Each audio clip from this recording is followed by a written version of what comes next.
I'm Annear of Freshwater Flats Guide Service, specialize in fly fishing for carp in southern Wisconsin.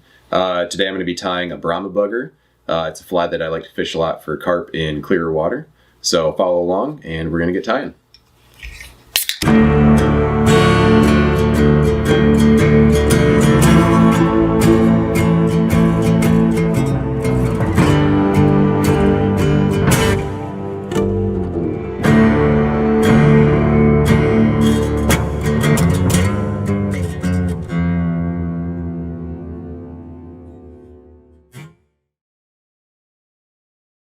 Right, I tie the Brahma Bugger usually on SL45 by Gamakatsu, or something similar. This is a size 6, and I'm tying on Danville 210 flat waxed. Just it's my go-to thread for carp. Easy and pleasant to tie with. And all the feathers here are from a Brahma hen cape with chickabou. And I'm using kind of 2 feathers just stacked on top of each other just to give a little more body for the tail. And then all of the hackles going up the front are from that same cape. So just a great fly to tie where you only have kind of one material that you're working with. I'm going to tie it today with beadchain, which really helps it be a little bit of a lighter pattern and kind of parachute and just go a little more slowly through the water column for hovering fish. Do figure 8 and then do kind of a layer underneath it to really support it, give it a platform. And I go back and start with soft hackles. And at the back, I start with I pull off 3 soft hackles, or 3 of these soft hackle feathers from the cape before I get going. And I start with the smallest one first, and kind of get a little bit bigger as I go up. Just prep it by pulling down there, and I tie in from the tip. Just trim it up.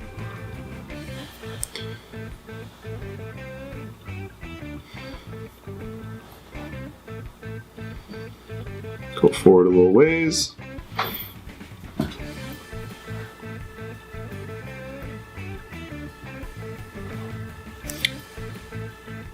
And a little bit of saliva helps hold these fibers back.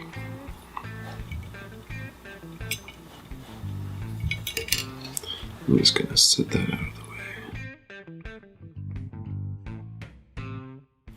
And I do pretty close wraps on this. You could space it out a little bit more if you want it to not be quite as tight. Just keep pulling the feathers back as you go forward.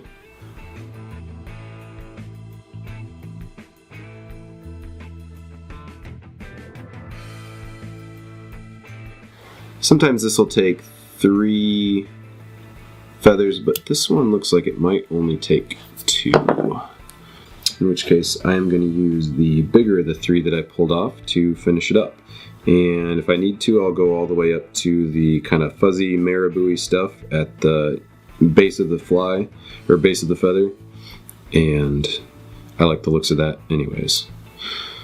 And I kind of just continuously handle these to try to get them to all lay down going backwards. If they don't, it's not the end of the world. They'll all kind of go back eventually, even if it's, you know, your next wrap that forces them back. I can use this fluffy stuff up at the head to fill out the space right behind the eyes. Kind of pull everything back, give it a couple wraps right behind the eye, and then I go right up in front and usually do 2 whip finishes and call it good.